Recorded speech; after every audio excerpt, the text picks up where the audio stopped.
Dear students, हम class 7th में हिंदी भाषा माधुरी में 10 चैप्टर हैं जिसका नाम है वीर बालक पढ़ रहे हैं। यह चैप्टर हिंदी के श्रेष्ठ लेखक डॉक्टर राम कुमार वर्मा द्वारा लिखित हैं। इस चैप्टर में लेखक ने बताया है कि एक बालक अपनी वीरता के द्वारा, अपनी निर्भीकता एवं वाणी की चतुरता से तैमूर जैसे अत्याचारी शासक को भी पराजित कर देता है। इस चैप्टर में लेखक ने एक बालक की वीरता का बहुत ही अच्छी तरह से वर्णन किया है। इस चैप्टर में हमने पढ़ा कि कल्याणी अंगीठी के पास बैठी हुई अंगीठी में कोयले डालकर आग को जला रही थी। उसका 12 वर्षीय पुत्र बलकरण वहीं पर बैठा हुआ चाकू में धार लगा रहा था।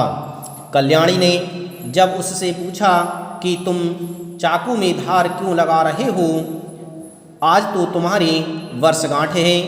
तो बलकरण बोला कि यदि मेरी आज वर्षगांठ है तो हथियारों की पूजा होनी चाहिए। माँ, यह वर्षगांठ क्या पिछली तरह ही मनाई जाएगी? इस प्रश्न का जवाब देते हुए कल्याणी बोली, हाँ बिल्कुल वैसी ही होगी। इस वर्षगांठ पर तो पूरे 12 वर्ष का हो गया। डियर स्टूडेंट्स, कल्याणी ने अपने पुत्र बलकरण को जवाब दिया कि हाँ, तुम्हारी यह वर्षगांठ उसी तरह से मनाई जाएगी। इस वर्षगांठ पर तुम पूरे 12 वर्ष के हो गए हो।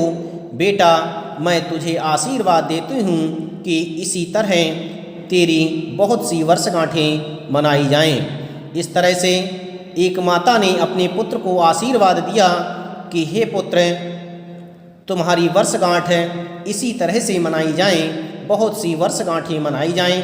तू दिन दूना रात चौगुना बढ़े। इस तरह से माँ ने अपने पुत्र को आशीर्वाद देते हुए कहा कि तू दिन दूना रात चौगुना बढ़ता रहे, तेरी प्रगति हमेशा होती रहे, तू हमेशा ऊंचाइयों को छूता रहे। इस तरह से कल्याणी ने अपने पुत्र को आशीर्वाद दिया। यह सुनकर के बलकरण ने कहा, माँ बताओ, आज वर्षगांठ में क्या क्या करोगे? पुत्र ने अपनी माँ से पूछा कि हे माँ, आज मेरी वर्षगांठ मनाई जाएगी। इस वर्षगांठ में आप क्या क्या करेंगे? कल्याणी ने जवाब देते हुए कहा, क्या करूँगी? अपने प्यारे बेटे को नहलाऊंगी, चंदन इत्यादि लगाऊंगी, फूलों की माला पहनाऊंगी। फिर आज मैंने तेरे लिए बहुत अच्छी अच्छी मिठाइयाँ बनाई हैं। देख, उस कोने में रखी हुई हैं। मिठाइयों के साथ वीर बालक, तुझे मैं खीर भी खिलाऊंगी और तुझे आशीष भी दूंगी। आशीष कहते हैं आशीर्वाद के लिए। इस तरह से माँ ने बहुत ही प्रेम के साथ अपने पुत्र से कहा कि मैं तेरे लिए मिठाई भी खिलाऊंगी, तुझे आशीर्वाद भी दूंगी। इस तरह की बात को सुनकर के वह बलकरण बहुत ही प्रसन्न हुआ और प्रसन्न होते हुए माँ से कहने लगा कि हे माँ, पर मेरे साथ तुझे भी खाना पड़ेगा, तुझे भी अपनी वर्षगांठ आज ही मनानी पड़ेगी। अभी ही मेरे साथ मैं अकेले ही इतनी मिठाइयाँ नहीं खा सकता। इस तरह से उस बालक ने अपनी माँ से कहा कि तुम्हें भी मेरे साथ वर्षगांठ मनानी होगी और जिन मिठाइयों के लिए मेरे लिए रखा गया है उन मिठाइयों को तुम्हें भी खाना होगा। कल्याणी ने कहा, तेरे खाने के बाद खा लूँगी, बस दूध भर आ जाए।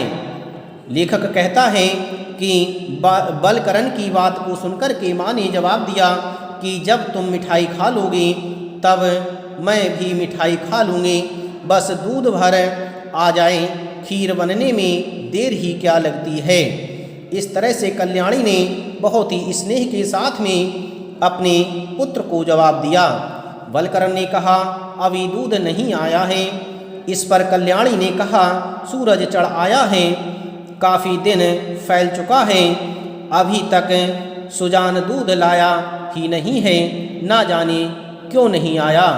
इस तरह से कल्याणी ने अपने पुत्र को जवाब दिया।